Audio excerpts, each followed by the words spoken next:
Hello students, welcome to the selection campus. आज का जो बच्चों एडिटोरियल है वेनेजुएला की पॉलिटिक्स के ऊपर है। ये साउथ अमेरिका की एक कंट्री है जिसपे अमेरिका ने सैंक्शंस लगा रखे हैं, बहुत प्रतिबंध लगा रखे हैं कि इससे ना तो कोई तेल खरीदेगा, क्योंकि सबसे ज़्यादा तेल मिलता है इस कंट्री में।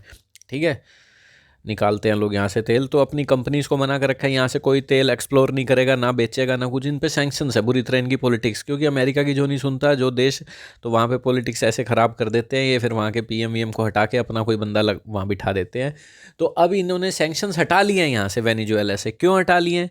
कैरकस इसकी कैपिटल है, ठीक है। क्यों हटा लिए हैं? क्योंकि आपको पता है रशिया यूक्रेन का युद्ध चल रहा है, रशिया के कारण तेल महंगा हो गया है। और जो मिडल ईस्ट की कंट्रीज़ हैं, सऊदी अरेबिया वगैरह, इन्होंने क्या कहते हैं, ऑयल प्रोडक्शन से कमी कर रखी है और तेल के प्राइस महंगे हो गए, तो इन्होंने थोड़ा झुक के इनसे ही हाथ मिला लिया, वेनेजुएला के पीएम से, कि हाँ भाई ठीक है, चलो कर लेंगे तुमसे, बस कुछ शर्तें रखी है। देखते हैं हम क्या है इसका एडिटोरियल। हमारा तो मेन मोटिव क्या है, अपनी रीडिंग स्किल इंप्रूव करना और यहाँ से वोकैबुलरी निकालना, ताकि हम सोल्व कर सके क्वेश्चंस।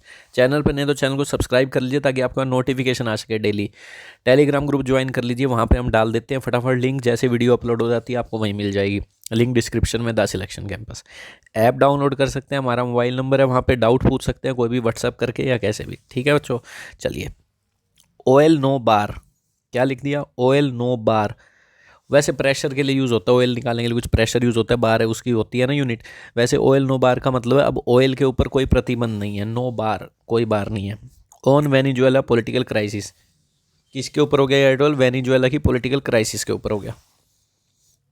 वेनेजुएला के निकोलस मैडुरो, यही है उस टाइम वहाँ पे, ठीक है। Should mend ties with the West and join the opposition.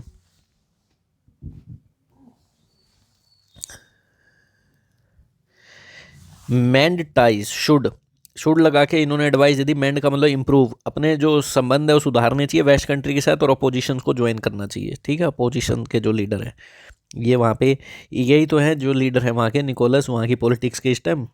तो इसी को अमेरिका पसंद नहीं करता, बट अब अमेरिका झुक गया थोड़ा सा, क्योंकि प्राइस महंगे हो गए हैं अपने मतलब के लिए। The Biden administration decision to ease sanctions on Venezuela and allow Chevron to return to its joint venture oil fields marks the end of Washington maximum pressure campaign aimed at ousting president Nicolas Maduro. ये है PM, PM नहीं president है वहाँ के, वहाँ कई country में president main होता है। पढ़ लीजिए इसे अच्छा से। डिसीजन की वर्ब अभी तक नहीं आई है, जो मेन सब्जेक्ट है, ये तो अपोस्ट्रोफ है, ठीक है। बाइडन की जो एडमिनिस्ट्रेशन का डिसीजन है ईज करने का, ईज का मतलब प्रतिबंध को थोड़ा कम करने का, ईज करने का, हटा देने का लगभग वेनेजुएला पर, और अलाउ करना किसको? शेवरॉन। शेवरॉन क्या है? अमेरिका की सेकंड लार्जेस्ट ऑयल निकालने वाली कंपनी है, जो अलग अलग देश में जाके ऑयल निकालती है, एक्सप्लोर करती है। और शेवरॉन को अलाउ कर देना कि रिटर्न कर ले, वापस हो जाए अपना ज्वाइंट वेंचर ऑयल फील्ड्स, मतलब अपना जो भी उनका वेंचर है, बिजनेस है, वहाँ पे जाके वेनेजुएला की भी तो वहाँ कंपनी होंगी, उनके साथ ज्वाइन करके तेल निकालना। ठीक है, तो ये डिसीजन मार्क्स, ये रिवर्व, ये डिसीजन मार्क करता है, क्या दिखाता है, किसकी तरफ इशारा करता है कि एंड हो गया वाशिंगटन के मैक्सिमम प्रेशर कैंपेन का, जो बहुत ज़्यादा प्रेशर का कैंपेन चला रखा है, जिसमें उनका क्या एम है? बाहर फेंकना प्रेसिडेंट निकोलस मडुरो को। ओस्टिंग का मतलब होता है रिमूव समवन फ्रॉम जॉब और इस पोजीशन, रैंक, ठीक है। ओस्ट का मतलब फायर कर देना, निकालना, ये उनका मेन कैंपेन का मुद्दा था। तो लग रहा है उस डिसीजन को इन्होंने ठीक कर दिया, मतलब बदल दिया है। ठीक है, तो ये जो डिसीजन है इनका, अलाउ करना सब चीज़ों को मार्क करता है। तो यहाँ तक समझ आ गया बच्चों? यहाँ तक हमने कर लिया, आगे करें। अब बाइडन से पहले कौन थे? Former president Donald Trump took US sanction to the extreme by barring oil companies from operating in South American country which has the world largest oil reserves and recognising. अभी देख लो, यहाँ तक पढ़ लेते हैं थोड़ा सा, ठीक है। ये कहाँ तक पढ़े? रिजर्व्स तक, ठीक है, यहाँ तक कह रहे हैं। फॉर्मर प्रेसिडेंट डोनाल्ड ट्रंप थे ना, उन्होंने तो यूएस सैंक्शंस को एक्सट्रीम लेवल पे ले गए थे। किस तरह से? बार करके, बार का मतलब फिर से प्रतिबंध लगा के, रोक कर, प्रिवेंट कर ऑयल कंपनीज को कि ऑपरेट मत करो इस साउथ अमेरिकन की कंट्री में, जिसके पास वर्ल्ड का सबसे लार्जेस्ट ऑयल का रिजर्व है। रिजर्व मतलब सबसे ज़्यादा तेल का इनके पास है, ठीक है, पूरा गोदाम है, तेल ही तेल निकलता है यहाँ से। एंड रिकॉग्नाइज, और इन्होंने रिकॉग्नाइज किया जुआन गाइडो को the self declared unelected acted president. मतलब उसको तो माना नहीं मोरक्को को, और किसको मान लिया? ठीक है, ये कौन है? जुआन गाइडो। इसको कह दिया कि हम तो इसको मानते हैं भाई, सेल्फ डिक्लेयर, अपने आप से डिक्लेयर कर दिया, जबकि ये ओपोजिशन का लीडर होगा कोई, एक्टिंग, अनइलेक्टेड, इलेक्ट भी नहीं हुआ, एक एक्टिंग प्रेसिडेंट, थोड़ी देर के लिए जो एक्टिंग करते हैं प्रेसिडेंट के रूप में, इसको मान लिया। और जो मेन है उसको मानना ही नहीं, ठीक है। तो ये एक्सट्रीम लेवल पे दिखा था डोनाल्ड ट्रंप के टाइम पे। पर इस policy had little impact on Venezuela political crisis. पर ये जो पॉलिसी अपनाई थी ना, इसका बहुत ही ना के बराबर इम्पैक्ट पड़ा वेनेजुएला की पॉलिटिकल क्राइसिस पे। मतलब जो भी वहाँ पॉलिटिकल क्राइसिस चल रहा था वो ऐसे का ऐसा था। क्यों हुआ इसका, क्यों ना के बराबर, क्यों इसको रख भी दिया, मान भी लिया, तब भी ये कुछ कर नहीं पाया बेचारा। क्यों? फॉर 2 रीज़न, 2 रीज़न है इसके पीछे, कोई इफेक्ट नहीं पड़ा इस चीज़ का। पहला, mister Guaido never manage to mobilize enough political capital to shake mister Maduro's regime. तो कह रहे हैं देखो, मोबिलाइज, रेजाइम का मतलब शासन, मोबिलाइज का मतलब इकट्ठा करना, ऑर्गेनाइज करना लोगों को, वोट को। तो ये जो मिस्टर गैदो थे ना, जिनको इन्होंने, ये डोनाल्ड ट्रंप ने मान लिया था अपनी तरफ से, ये कभी मैनेज ही नहीं कर पाए मोबिलाइज, इकट्ठा करना इन ऑफ पॉलिटिकल कैपिटल, ज़्यादा इनसे कोई लोग इकट्ठे हो नहीं पाए ताकि उसका रिजीम हिला सके ये मडूरो जो वो अब है, ठीक है। और जो ये powered by Bolivarian grass root movement, ठीक है। और ये जो रिजीम है, ये किससे इसको शक्ति मिली है? एक बोलीवियन ग्रास रूट मूवमेंट था। ग्रास रूट का मतलब है इन्होंने पूरे मतलब आंदोलन चलाए थे ज़मीनी लेवल पे, कोई सोशल आंदोलन, बहुत चीज़ें चलाई थी, तो ये उसी से निकला है ये रिजीम, ठीक है। इसको ये हिला ही नहीं सके मेनली। एंड देन, और क्या कह दिया इन्होंने देखो, and then the regime found a way to work around the sanctions by selling its heavy crude at discounted price to China and other countries। और ये कह रहे हैं जो regime है ना, इसने एक रास्ता निकाल लिया अराउंड द सैंक्शंस, सैंक्शंस के होते हुए भी, क्योंकि इन्होंने अपना हैवी क्रूड, जो ये प्राइस था ना, हैवी क्रूड मतलब क्रूड ऑयल, जो पहले पेट्रोल बनने से पहले देश वाले बेचते हैं, बाकी पेट्रोल तो फिर यहाँ की कंपनियां बनाती हैं, डिस्काउंट प्राइस पे चाइना को दे दिया और दूसरे कंट्रीज़ को दे दिया, बेच दिया। कुल मिला के सैंक्शन से भी पीछा छूट गया इनका।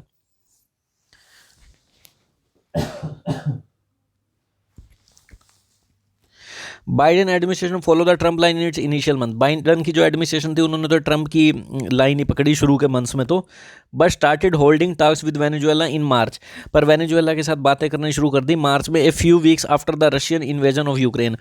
फरवरी में इन्वेजन किया था रशिया ने, आक्रमण मतलब इन्वेजन किसी और देश के अटैक करके वहाँ हाथ आना इन्वेजन कहलाता है, अटैक अलग चीज़ होती है, ठीक है। इन्वेजन होता है किसी टेरिटरी पे मतलब कब्जा कर लेना। तो कह रहे हैं फ्यू वीक्स, बिल्कुल ही रशिया इन्वेजन के फरवरी में हुआ था, थोड़े वीक बाद मार्च में इन्होंने बात करनी शुरू कर दी कि भाई इन्होंने तो दिक्कत हो जाएगी इस युद्ध के कारण पेट्रोल के प्राइसेस में। While the US official narrative is that, US को ऑफिशियल नरेटिव जो बात थी, नरेटिव मतलब जो भी इन्होंने बात रखी वो ये थी कि ये जो हमारा डिसीजन है ना सैंक्शंस को ईजी करने का, was part of a larger political reconciliation process. कह रहे हमने कोई युद्ध वुद्ध देख के नहीं किया, ये तो हमारा डिसीजन है ना सैंक्शंस को करने का, वो क्या है? एक larger political reconciliation process. Reconciliation का मतलब फिर से रीयूनाइटेड हो जाना, मिल जाना, कॉन्सिलेशन एग्रीमेंट हो जाना। ये एक लार्जर उसका पार्ट है विद इन वेनेजुएला, ठीक है।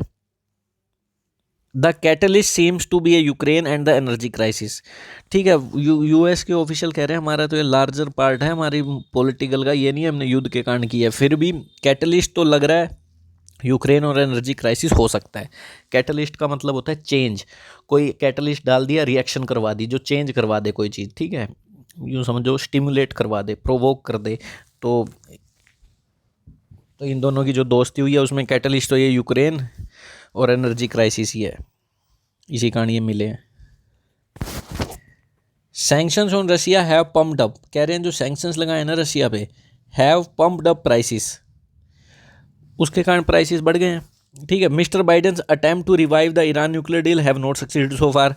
ईरान के साथ भी ये कोई डील करने की कोशिश कर रहे हैं कि आप डील वील रहने दो, फिर हम आपके सैंक्शन हटा देंगे तो वहाँ से भी तेल आ जाए, पर वो भी नहीं हो रही डील। ईरान मान नहीं रहा हो तो बनाएगा न्यूक्लियर बॉम्ब। इसराइल वाले नाक में दम करते हैं नहीं तो कह रहे हैं मिस्टर बाइडेन का जो अटैम्प्ट है, रिवाइव का मतलब फिर से, रिवाइव का मतलब फिर से जिंदा कर देना किसी चीज़ को, फिर से लाइफ दे देना।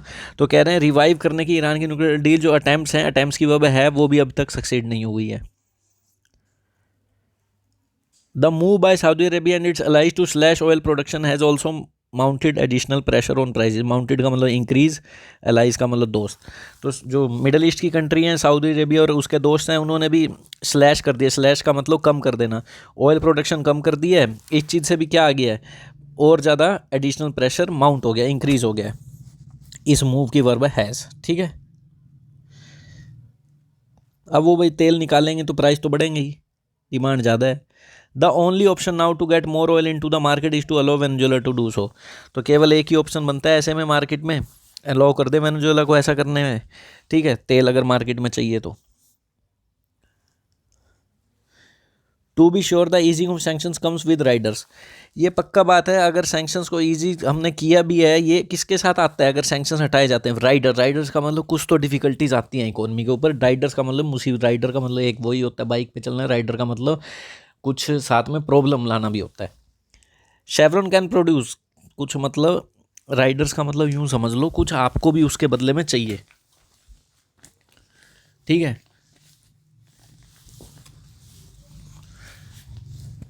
कुछ मतलब एक क्लोजिस कह सकते हो, कंडीशंस कह सकते हो। कह रहे हैं जो इनकी कंपनी है अमेरिका की chevron can produce oil from its fields in Venezuela, जो इनकी फील्ड्स हैं वेनेजुएला में प्रोड्यूस कर सकती है, but the oil should be exported only to the US. Oil केवल एक्सपोर्ट कहाँ किया जाएगा? यूएस में, और किसी देश में नहीं। ऑल्सो द सेल प्रोसीड, जो सेल का क्या कहते हैं, प्रोसीड्स होंगे, जो पैसा इकट्ठा होगा, शुड बी यूज्ड, तो ये यूज़ किया जाएगा pay back stayed on Venezuela oil company PDVSA डेब्ट टू शेवरॉन। और जो पैसा आएगा, जो इन्होंने कर्जा ले रखा है ना वहाँ की वेनेजुएला की लोकल कंपनी है, वो अपना सारा कर्जा, जो पैसा वैसा आएगा, शेवरॉन मिल के तेल निकालेगी इनके साथ, वो पैसा शेवरॉन को वापस देना है, उसका कर्ज ले रखा है ना शेवरॉन से, ठीक है। तो ये 4.2 बिलियन लगभग है, इसमें पैसा दोगे हमको तेल दोगे, इस तरह की बातें इन्होंने कह दी। और लाइसेंस हम कैंसिल भी कर सकते हैं किसी भी टाइम, ये शेवरॉन को कहा है इन्होंने, जाके तेल निकालो और हमें ही दो जाके। Even so mister Maduro can claim victory in the US clear U turn. कह रहे हैं इवन सो मिस्टर, कह रहे हैं भले ही मिस्टर मदुरो जो हैं क्लेम कर सकते हैं विक्ट्री यूएस के क्लियर यू टर्न से, कि भाई ठीक है मेरी जीत हुई। He has offered to begin talks, वो ऑफर भी कर चुके हैं अपनी टॉक शुरू करना विद द ओपोजिशन, ओपोजिशन के लीडर हैं उनके साथ बात शुरू कर चुके हैं, but has not made any major concession beyond that. But इन्होंने कुछ मेजर कंसेशन का मतलब कॉम्प्रोमाइज़, इससे बियॉन्ड कुछ हासिल हुआ नहीं है उनको, ठीक है।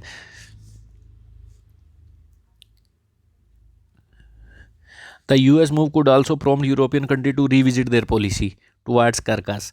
कह रहा है यूएस का जो मूव है ये भी प्रॉम्प्ट कर सकता है, प्रॉम्प्ट का मतलब मोटिवेट कर सकता है यूरोपियन कंट्री को कि वो दोबारा अपनी पॉलिसी देखे कार्कास के तरफ। कार्कास क्या है? वेनेजुएला की कैपिटल है, कैपिटल का ज़्यादातर नाम लिया जाता है। कभी यूरोपियन कंट्रीज भी अब थोड़े संबंध सुधारेंगे। The return of foreign companies would allow Venezuela to ramp up its oil production. कह रहे हैं जो रिटर्न है फॉरेन कंपनीज का अलाउ करेगा वेनेजुएला को कि अपनी ऑयल प्रोडक्शन इंक्रीज हो जाए। रैंप अप का मतलब इंक्रीज, ठीक है। फॉरेन कंपनीज मतलब ये जो आई है ना शेवेल्रे वगैरह, तो ये आ गई हैं, इससे अब ऑयल प्रोडक्शन इंक्रीज होगा। Mister Maduro seems to have survive western attempt to isolate him. तो ऐसा लग रहा है ये जो मिस्टर मैदुरो है ये सर्वाइव हो गए हैं, मतलब निकल कर आ गए हैं, जो वेस्टर्न देशों के अटैम्प्ट थे इसको अकेला अलग थलग करने के, इससे मतलब सर्वाइव कर लिया इन्होंने, ठीक है। But is bigger challenge is to ride out the storm at home. पर उनका बिगर चैलेंज क्या रहेगा? Ride out. राइड आउट का मतलब होता है किसी डिफिकल्टी से निकल कर आना, डेंजरस सिचुएशन से, तो ये जो तूफान है घर पर ओपोजिशन है उससे चैलेंज, मतलब उससे पार पाना। द विंडो ऑफ री एंगेजमेंट इज अपॉर्चुनिटी। तो कह रहे हैं दोबारा जो री एंगेजमेंट हो गया ये उनका अवसर है अमेरिका के साथ। He should embrace it. उन्हें इम्ब्रेस का मतलब एक्सेप्ट करना, गले लगाना, तो उसे इसे अपनाना चाहिए विद स्टेप्स, कुछ स्टेप्स के साथ, to address the critical failings of Venezuela economy, ताकि क्या हो सके, वो अपनाना चाहिए, कुछ ऐसे स्टेप्स लेने चाहिए जिससे वो सोल्व कर सके, एड्रेस का मतलब सोल्व कर सके क्रिटिकल फॉलिंग, जो वेनेजुएला की इकोनॉमी गिरती जा रही है बड़ी क्रिटिकली, बड़ी इंपॉर्टेंटली, क्या कहते हैं, अच्छे खासे जो सीरियस कंडीशन में है, तो इसे सोल्व हो सके, ठीक है। इसे भी देखना चाहिए, अपनाना चाहिए, और कुछ स्टेप ऐसे लेने चाहिए इकोनॉमी सुधर सके। Partly because of his own policies, आदि तो इस वजह से कि उनकी पॉलिसी ऐसी हैं, और उनको मेंड भी करने चाहिए। टाई मेंड का मतलब इम्प्रूव, अपने संबंध सुधारने चाहिए विद द वेस्ट कंट्री के साथ, and join serious talks with the opposition, और ज्वाइन करनी चाहिए क्या, सीरियस टॉक्स करनी चाहिए अपने अपोजिशन के लोगों के साथ, ताकि वेनेजुएला का सुधार हो सके। तो ये कुल मिला के एडिटोरियल था। और वन थिंग मैं आपको क्लियर करना चाहता हूँ, हमारी ऐप डाउनलोड कर सकते हैं। अगर आपकी ग्रामर वगैरह स्ट्रॉन्ग करना चाहते हैं, ग्रामर स्ट्रॉन्ग है तो आप भी इस तरह से कुछ भी रीड कर सकते हैं। और ग्रामर और रीडिंग स्किल दो ही चीज़ें इंग्लिश में। इस ग्रामर के कोर्स में आपको क्या मिलता है, 499 में आपको कंप्लीट ग्रामर के टॉपिक्स मिल जाते हैं ऐप के थ्रू। और अगर आप ये बुक भी मंगा लेते हैं हमसे, तो इसमें आपको नोट्स नहीं बनाने पड़ेंगे, रिटर्न फॉर्म में आपको ये सब मिल जाएंगे। आपने वीडियो देखी, बुक उठा ली, वीडियो देखी, बुक उठा ली, ठीक है। नोट्स भी बने बनाए मिल गए वीडियो देखते गए, क्योंकि वीडियो देखते थे लिखते हैं तो समझ कम आता है। बुक का प्राइस है 400। क्यों है 400? क्योंकि बच्चों अगर आप हिसार में रहते हैं तो बाहर रहते हैं तो कुछ 500 to 600 रहेगा अकॉर्डिंग टू कोरियर चार्जेस। इसमें क्या रहता है, बुक आपको क्यों दी जा रही है? क्योंकि आप वो वीडियो कोर्स देखते देखते आपको नोट्स ना बनाने पड़े। ये दोनों पैकेज आपके सिर्फ 1000 रुपीज़ में हो जाते हैं लगभग। मंगा सकते हैं आप, ऐप डाउनलोड कर सकते हैं। बुक के लिए आप हमारे व्हाट्सअप नंबर है 8708243324, इस पे व्हाट्सअप कर सकते हैं। और वीडियो को अपने दोस्तों में शेयर कीजिए, लाइक कीजिए, ताकि उनका बेनिफिट हो जाए। अगर आपको ग्रामर आती है तो उनका कुछ बेनिफिट हो जाए। ठीक है बच्चों, थैंक यू।